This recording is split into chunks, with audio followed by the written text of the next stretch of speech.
એક ટાયરને બે પંચર છે. પ્રથમ પંચર એકલું 9 મિનિટમાં ટાયરને સપાટ કરે છે અને બીજું પંચર એકલું 6 મિનિટમાં ટાયરને સપાટ કરે છે. જો હવા અચળ દળે નીકળતી હોય તો બંને પંચરને એક સાથે ટાયરમાંથી હવા દૂર કરવા કેટલો સમય લાગે? અહીં પ્રથમ પંચરને 9 મિનિટ જેટલો સમય લાગે છે, જ્યારે બીજા પંચરને 6 મિનિટ જેટલો સમય લાગે છે. અહીં દાખલાની અંદર લસાનો ઉપયોગ કરવાનો થશે. શું કામ ને? તો કે ટાયરની અંદર કેટલા દબાણની હવા ભરેલી છે એ ખબર નથી, તે શોધવા માટે લસા લેવો પડે. હવે 6 અને 9 નો લસા જોઈએ તો 18 થશે. કઈ રીતે? તો કે 9 ના ઘડિયામાં પણ 18 આવે, 6 ના ઘડિયામાં પણ 18 આવે. તો એનો અર્થ કે ટાયરની અંદર 18 હવા ભરેલી હશે. હવે એવું જોઈએ તો કે 1 મિનિટમાં કેટલી હવા દૂર કરે છે.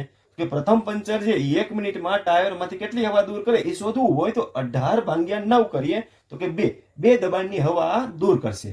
એ જ રીતે બીજું પંચર છે એ 1 મિનિટમાં ટાયરમાંથી કેટલી હવા દૂર કરશે એ શોધવું હોય તો 18 ભાગ્યા 6 કરીએ તો 3 આવશે. તો કે 1 મિનિટમાંથી 3 દબાણ હવા ટાયરમાંથી દૂર કરશે.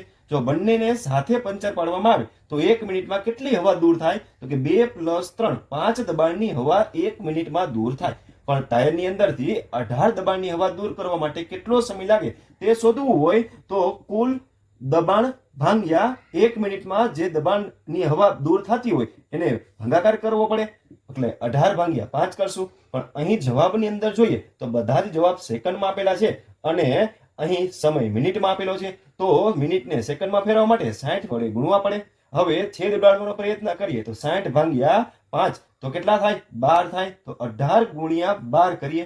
18 નો ગુણાકાર 12 સાથે કરશું તો 216 સેકન્ડ આવશે. પણ ઉપર પૈકી જવાબ જોઈએ તો આવો એક પણ જવાબ નથી. તો આ દાખલાનો સાચો જવાબ ઉપર પૈકી એક પણ નહીં આવશે. પણ જો હકીકત જોવા જાય તો 216 સેકન્ડ એનો સાચો જવાબ ગણાશે.